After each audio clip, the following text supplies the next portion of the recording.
So if you don't mind if I ask you two educators a question, because I think you touched on a very good point, Miss Taken, about the education system.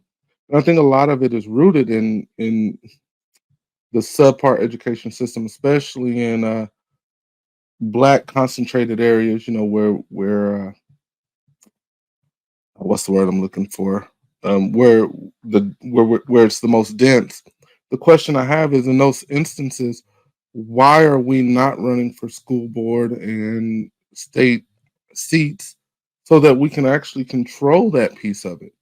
What prevents us from doing that? How does it keep us out? Furthermore, with the structure that's in place, what makes it difficult for you as educators to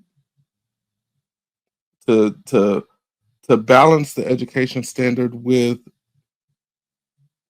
never mind, I was the answer is the war on black people. Never mind. I just answered it myself. As I'm thinking it through, I'm like, keep us divided, then there's really no front for us to fight on. Next the question. Never mind. I would say, I think we are our biggest threat. I think that a lot of things could be so you said when it comes to board members, I mean, we have to run. I mean, that's up to the person. You have to people have more people who want to run for um spots, on the board. As far here, I can only go by for what I see. When African American people run here, and I live in a predominantly white county, they typically win. So it's just all about running, finding people to run, and you put them on the board. So I think that right now, if I'm not mistaken, how many African American people do we have on the board? I think it's about 3 now. Yeah, and we did. It used to be none. Um, Hmm. but But I that will just happened recently in the last say few recently. years. Yeah. Mhm. But I would also say that when we get there, we have to make wise decisions. And think it through, because and you know what I'm talking about, mistake. But Mhm.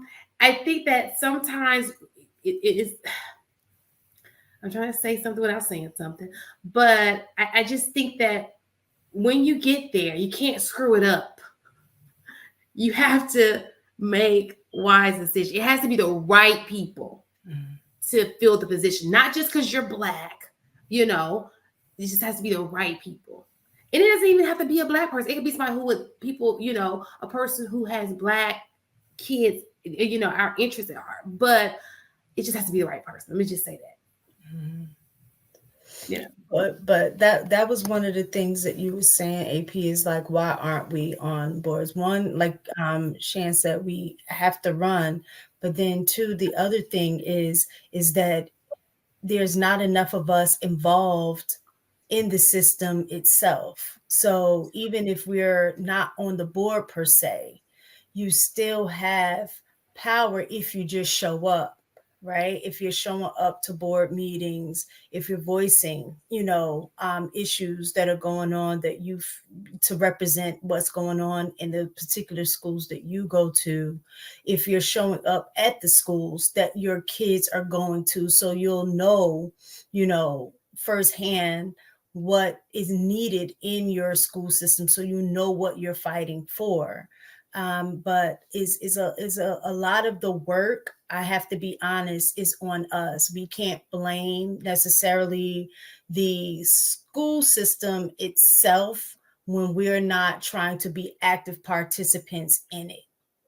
So if you don't show up, then you are not really in a position to fuss about what's going on when you're not trying to be actively connected to the system.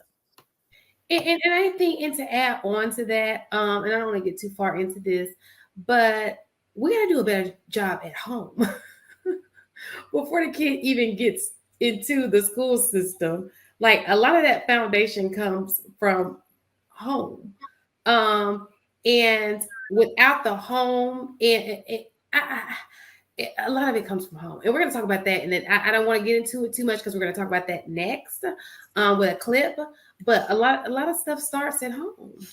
But not even just the school system. We have a pattern, like not even showing up when it's time to vote. And I'm not talking about when we're voting for presidents, right? When we are voting for the board members, when we are voting for, having local elections and things like that, that's where we definitely fall short. We'll show up and show out for the major elections, which I'm not saying those aren't important, but what's more important are the ones that's going to have the more effect on your day-to-day lives of where you live, and those are the ones we don't show up to.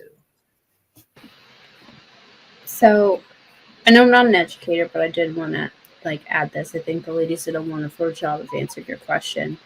The majority of Black people live in poverty, right? The majority of Black people are in a situation where they're working 2, sometimes 3, sometimes more jobs to make ends meet. They don't actually have time or the level of awareness to know when a seat is open on a school board, let alone the time that it takes to run or to network in order to win, right? And so what seems like an easy solution is out of a lot of people's reality.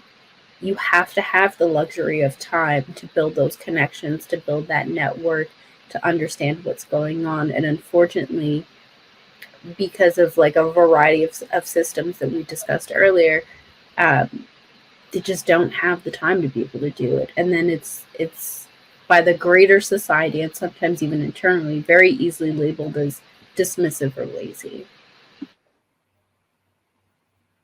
Gotcha. Anybody, Marky, would you like to answer? Do you think there's attack on Black women? No, it's a strong question for somebody who probably just woke up. Yeah, yeah, everybody get attacked. I'm trying to. I don't know the context of the whole question. We're gonna let's talk about Black women right now, but we'll talk about Black men next question. But do you think there's an attack on Black women? And if so, by who? Why? Yeah, by who? A lot of different groups, I guess. Like, what you mean, like the image, like physical, like just the ability to reproduce. Like, it's a lot of different ways that could be going. Like, tell us. What do you think? You had to pinpoint specifically which way you're talking about, so I can tell you which group I think. You get attacked from every angle. Come on, just let us know. No, bro, you got to answer this wide open the way it was for me. Come on, let's go. Probably I'll go with image then. I mean, Sexy Red and Lizzo is probably some of the most famous artists, and we produce culture, so that's the representation, overweight and extra ratchet at this point. So whoever is the proprietor of the means of entertainment and the major labels sending that out, I would think they would have because everything is a narrative, meaning somebody specifically chose for it to go in a certain direction. Yes. So whoever specifically chose to highlight and promote that classification of Black woman, right? That would be the person or group of people responsible for the attack on the image. Now, the thing about poverty is, or lack of resources, or lack of opportunity, or lack of abundance, it puts people in a precarious situation where they do things that they normally would be averse to, that they would not do had they been in a different situation, had they felt that they had another opportunity. But those two things, you can almost get some. I don't know if you ever seen the movie Saw, but I compare like the situation of Black people in America in general to the movie Saw. You give people really bad choices to survive, and then you sit back and judge them for it. So if you put a camcorder on them, you got a horror movie. And that's what we be looking at when we see people highlight the worst choices people make. A horror movie, a motion picture.